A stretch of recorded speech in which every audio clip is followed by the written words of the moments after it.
Is Alisson. He was so emotional after the game. Obviously, his father died in February when he tragically drowned, and he was talking about the support that he had from other clubs, Everton, Manchester City, writing him letters and best wishes, and that all that emotion just came out in the most perfect way. No question. And look, I mean, even beyond that, he was also injured for a stretch this season. He also happens to be one of the more likable guys in the game, and somebody who's very humble too. And you know, to score the equivalent of a buzzer beater, literally a 3-pointer in this case.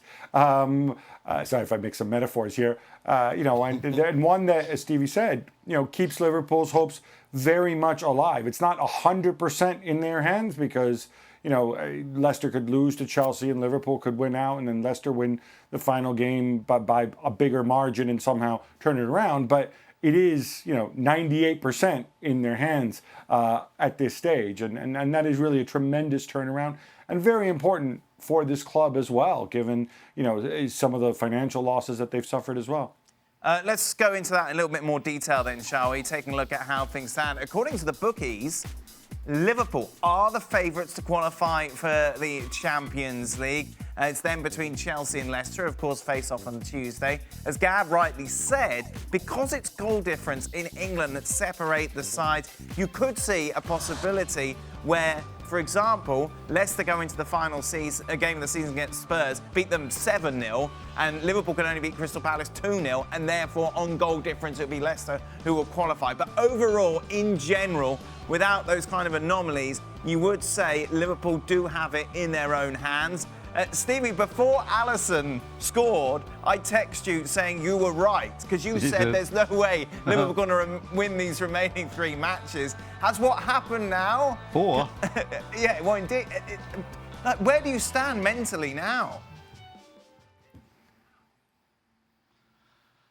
I still think they're up against it. Listen, I always believe that at this time of the year, it's the points that matter most. Not the so-called, oh, he's got an easier game than him, or things like that. It's all about the points, in my opinion, on the table. And again, you know, Liverpool still got another 2 games they have to win. It's something, you know, they'll end up winning 4 games in a trot. It's something they haven't done since last season. So, you know, we think, and we're kind of, because of this one header from Alisson, are we going to forget the fact that Liverpool, regardless of winning the last 2 games, couldn't hit a barn door from 3 yards? And actually, defensively, they were lucky that they only lost 1 goal against West Brom. So, listen, I'm still thinking Liverpool are still outside favourites with the 3 of them.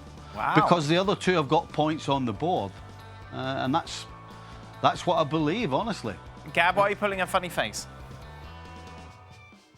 No, I don't know if Stevie's trying to kind of be negative on purpose, hoping that he'll be proven wrong. Double bluff. No, it's all Gab. I think he's onto something.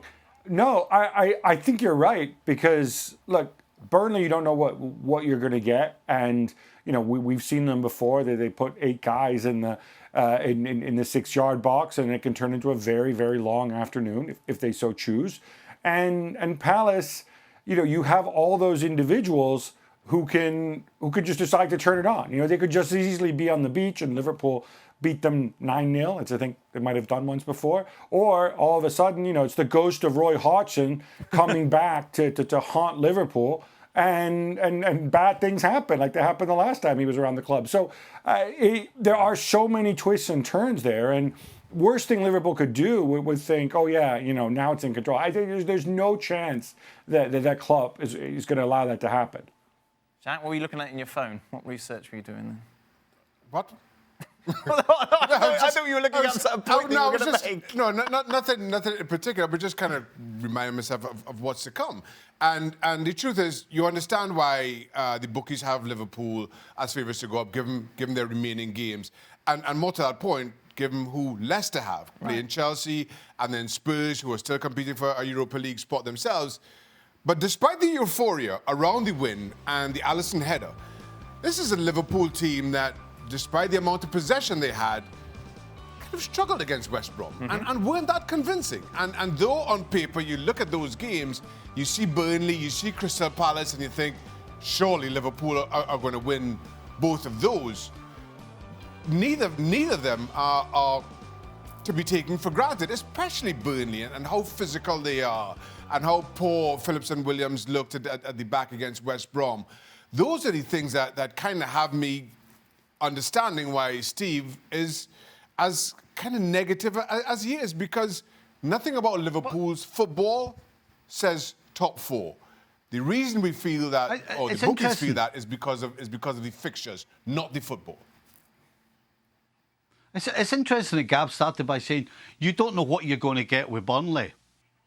But that's exactly what Liverpool are.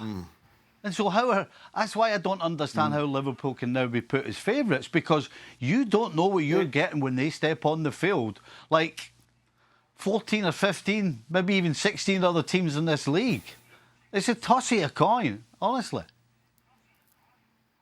Yeah, and Dan, the reason Liverpool are favourites, just from a bookie's perspective, let's be clear on this, is purely mathematical, because Chelsea and Leicester play each other, which means they can't both get 3 points.